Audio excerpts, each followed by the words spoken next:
No altar da antiga igreja de São Vicente de Fora, em Lisboa, João apertou os dentes ao ver o véu branco se erguer lentamente, revelando não o rosto delicado da noiva prometida, mas os olhos azuis penetrantes de Miguel, seu amor proibido do passado.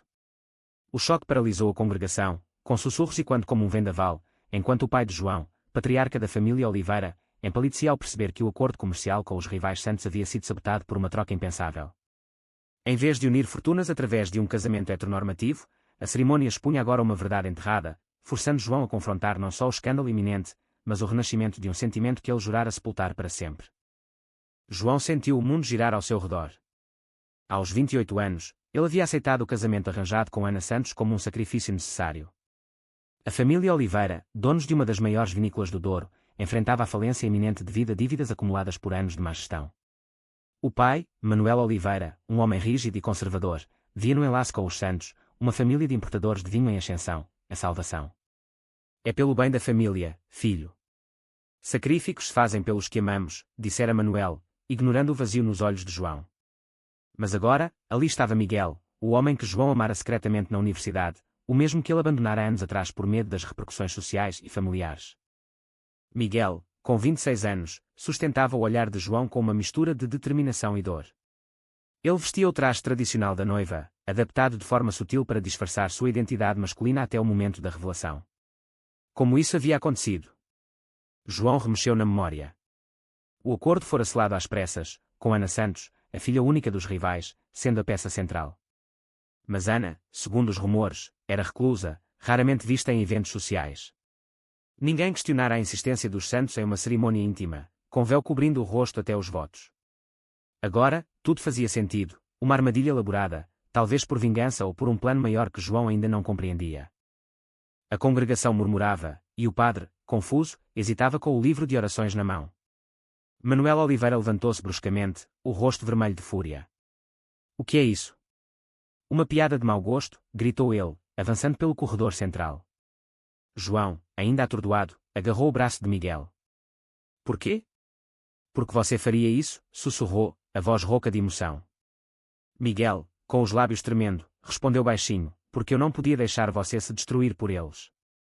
E porque ainda te amo, João. Mais do que nunca." Enquanto o caos se instalava, João recordou o início de tudo. 5 anos antes, na Universidade de Coimbra, ele e Miguel se conheceram em uma aula de literatura portuguesa.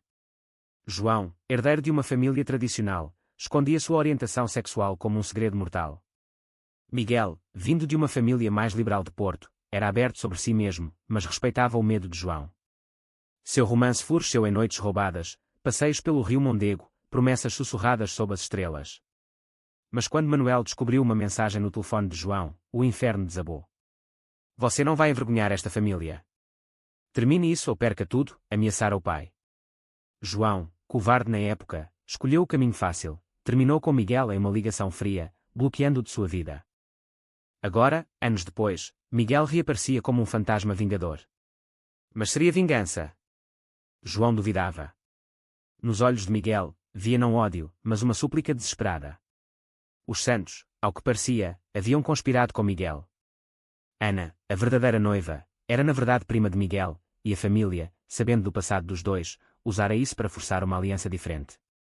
"Eles me ofereceram a chance de te salvar", explicou Miguel mais tarde, quando os dois foram arrastados para uma sala adjacente pela família furiosa. "Os Oliveiras estão falidos, João. Os Santos querem comprar tudo, mas só se você assumir quem é." Eu me voluntariei para ser o noivo disfarçado, para expor a hipocrisia." Manuel batia na mesa, acusando os Santos de fraude. "Isso é ilegal." "Um escândalo", berrava. A mãe de João, Maria, chorava silenciosamente, dividida entre o amor pelo filho e a lealdade ao marido. João sentia o peso do mundo sobre os ombros.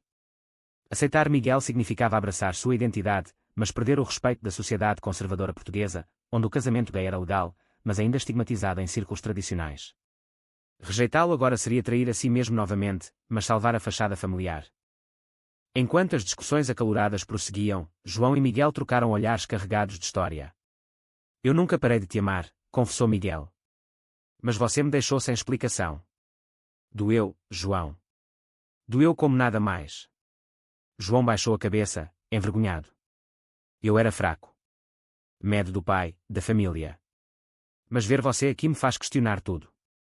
O confronto inicial dava lugar a uma tensão palpável, onde cada palavra era uma lâmina afiada, cortando velhas feridas. A noite caiu sobre Lisboa, e a família Oliveira se reuniu em sua mansão no Bairro Alto. Manuel, ainda furioso, planejava processar os Santos. Eles nos humilharam. Isso destrói nossa reputação. João, exausto, defendeu-se pela primeira vez. Pai, e se isso for uma oportunidade? Os Santos oferecem salvação financeira, mas com honestidade. Manuel riu amargamente. Honestidade? Você quer viver como? Isso? Em Portugal, as pessoas falam, negócios caem. A pressão familiar pesava, e quando os conflitos internos de João, lealdade versus autenticidade. Miguel, hospedado temporariamente em um hotel próximo, enviou uma mensagem: precisamos conversar. Sozinhos. João, após hesitar, concordou. No encontro secreto em um café à beira do Tejo, eles desenterraram o passado. Eu construí uma vida sem você, disse Miguel, agora um designer gráfico bem-sucedido. Mas quando os Santos mencionaram o acordo, vi uma chance de te libertar. João admitiu: eu me casei por dever, mas meu coração nunca se curou de você. A conversa revelou camadas de dor, a traição de João, o abandono, mas também o amor persistente. Enquanto isso, a sociedade começava a reagir. Rumores vazaram para a imprensa local, com tabloides sensacionalistas publicando escândalo no altar, herdeiro Oliveira envolvido em troca gay. A pressão social aumentava, com amigos da família se distanciando. João enfrentava olhares julgadores no trabalho, questionando sua liderança na vinícola. Como posso confiar em alguém que mente sobre si mesmo, murmuravam os funcionários.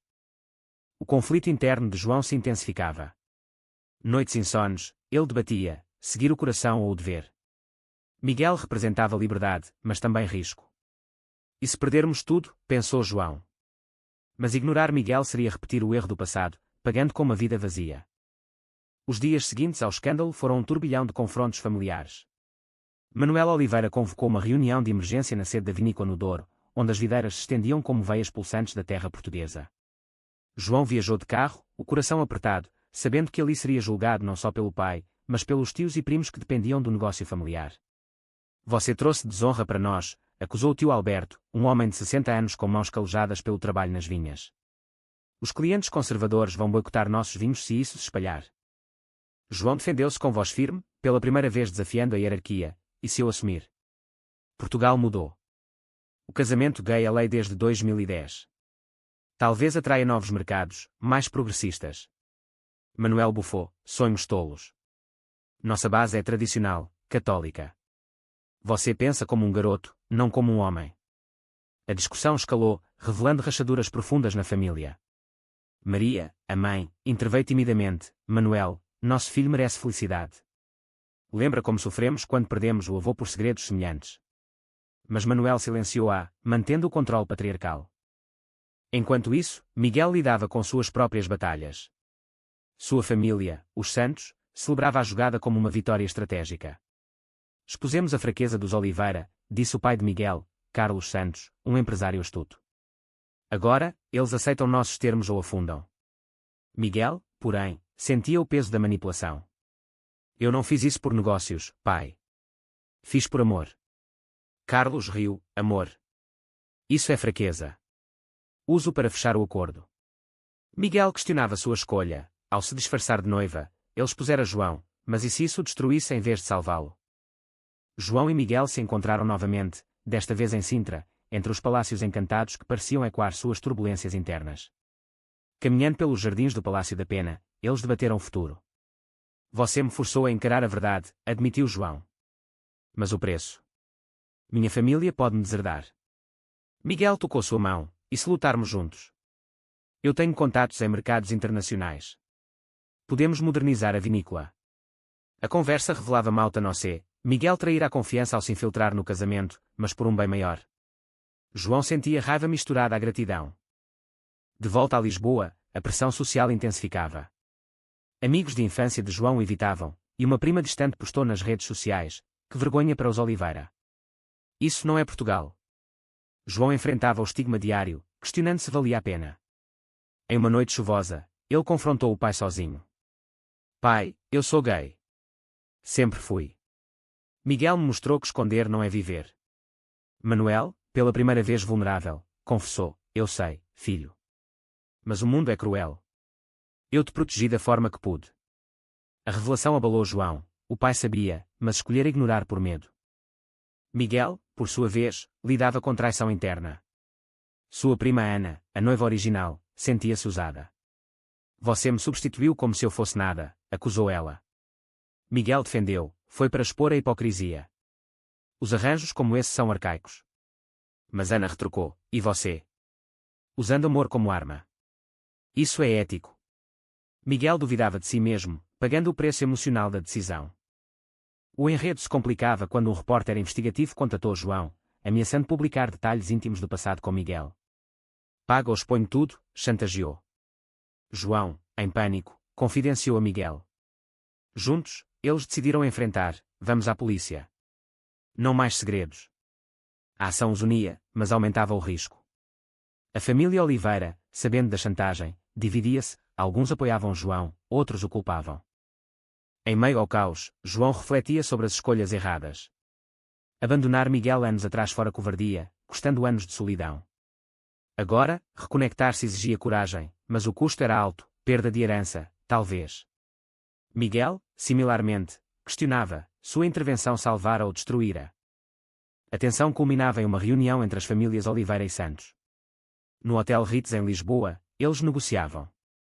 Carlos Santos propôs: fundimos as empresas, mas João e Miguel lideram a nova marca, assumindo publicamente. Manuel resistia: nunca. João interveio: pai, é o futuro ou a ruína? O debate expunha preconceitos sociais enraizados em Portugal, onde o progresso colidia com tradições. Miguel, ao lado de João, sentia o peso da parceria. Estamos nisso juntos, custe o que custar. Mas dúvidas pairavam: e se o amor não bastasse contra o mundo? A chantagem do repórter se materializou em uma manchete bombástica no Jornal Público: herdeiro Oliveira em romance gay secreto, escândalo abala império do vinho. As ações da vinícola despencaram, e clientes cancelavam pedidos. Manuel, furioso, culpava João: veja o que sua verdade causou. João, ferido, retrucou: não, pai. Sua negação nos trouxe aqui.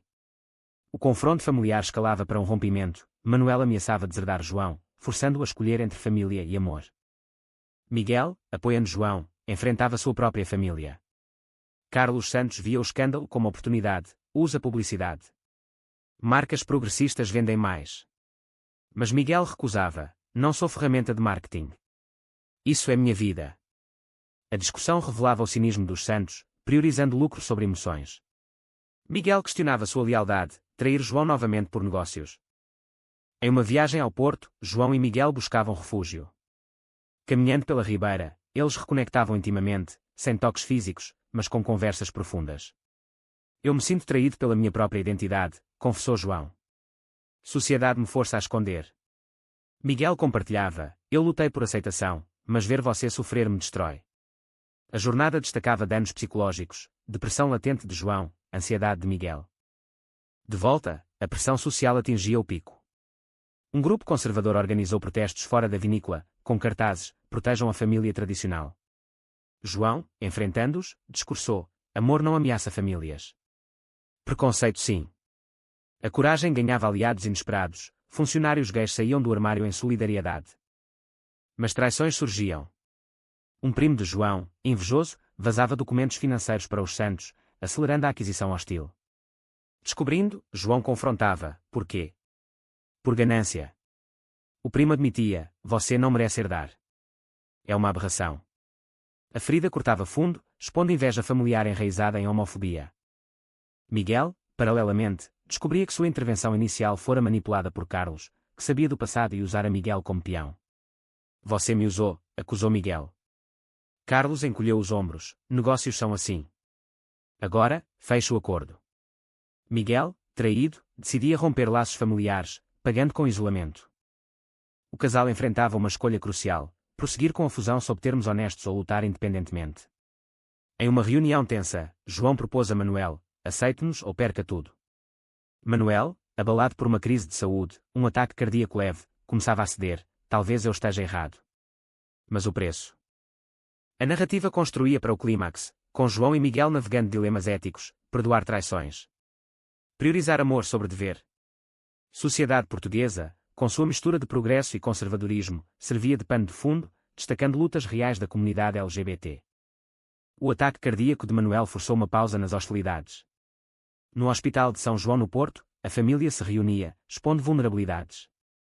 Maria confidenciou a João: seu pai ama você, mas o medo cega. Como o dele próprio pai, que escondeu segredos semelhantes. A revelação humanizava Manuel, mostrando ciclos geracionais de repressão. João, visitando o pai, confrontava: pai, eu não escolhi isso. Mas escolho não mentir mais. Manuel, enfraquecido, admitia: eu temi perdê-lo para o mundo. Mas talvez o perca por minha teimosia. O momento de reconciliação era frágil, mas seminal, quebrando barreiras emocionais. Miguel, ao lado, oferecia apoio prático: posso ajudar na vinícola. Minha expertise em design pode rebrandar para mercados inclusivos. Manuel hesitava, mas aceitava uma trégua. A família Oliveira começava a se unir, com tios relutantes reconhecendo a necessidade de mudança. Porém, os Santos intensificavam a pressão, oferecendo uma proposta final: fusão com João e Miguel como CEOs, mas exigindo casamento público para autenticidade. É marketing genial, insistia Carlos. Miguel recusava: não vendemos nosso amor. A recusa levava a uma batalha legal, com advogados disputando ativos. Em meio ao litígio, João e Miguel fortaleciam seu vínculo. Em uma escapada para o Algarve, eles refletiam sobre danos passados. Sua partida me quebrou, disse Miguel. Mas me fortaleceu. João pedia perdão: eu paguei com arrependimento diário. A conversa curava feridas, mas destacava custos, amigos perdidos, carreiras abaladas. Sociedade reagia mista: apoio de grupos LGBT em Lisboa, com vigílias, oposição de conservadores, com boicotes. João recebia ameaças anônimas, testando sua resiliência. Vale a pena? Questionava internamente. Miguel respondia: sim, pela liberdade. Uma reviravolta: Ana Santos, sentindo culpa, testemunhava contra o pai, revelando manipulações. Miguel merece felicidade, não ser peão. A traição familiar abalava os Santos, enfraquecendo sua posição. Com evidências, os Oliveira venciam o caso, retendo controle. Mas o preço era alto: relações rompidas, finanças esgotadas. João e Miguel decidiam recomeçar juntos, lançando uma linha de vinhos arco-íris, simbolizando inclusão. A jornada despertava a ambos: João, de covardia para coragem; Miguel, de impulsividade para reflexão. Mas dúvidas persistiam, as escolhas foram certas. Com a vinícola salva, mas transformada, João e Miguel assumiam a liderança. A nova marca atraía clientes globais, provando que a autenticidade vendia. Manuel, aposentado, observava de longe, reconciliado mas distante. Você me ensinou, filho, admitia em raros momentos. Porém, cicatrizes permaneciam. João lidava com terapia para traumas internos, questionando decisões passadas. Miguel, similarmente, reconectava com família fragmentada. Sua mãe, solidária, ajudava na cura. Sociedade portuguesa evoluía lentamente, mais aceitação em cidades, mas resistência no interior. O casal se tornava símbolo, falando em eventos LGBT, inspirando outros. Mas o custo pessoal era imenso: privacidade perdida, julgamentos constantes. Em uma noite em Lisboa, celebrando o aniversário de relacionamento, eles refletiam: pagamos caro, mas ganhamos nós mesmos, disse João. Miguel concordava: sim, mas e se tivéssemos escolhido diferente? A vida prosseguia, com altos e baixos. Uma oferta de expansão internacional testava lealdades: aceitar significava mudar para o exterior, deixando raízes. Portugal é nosso lar, com suas falhas, debatia João. Miguel contrapunha: mas o mundo oferece liberdade maior. No fim, optavam por ficar, fortalecendo laços locais. A narrativa culminava em paz relativa, mas com lições amargas: amor exige sacrifícios, sociedade impõe preços, escolhas definem destinos. E você, leitor, acha que expor uma verdade escondida, mesmo com dor e caos, é sempre o caminho certo, ou às vezes o silêncio protege mais do que liberta?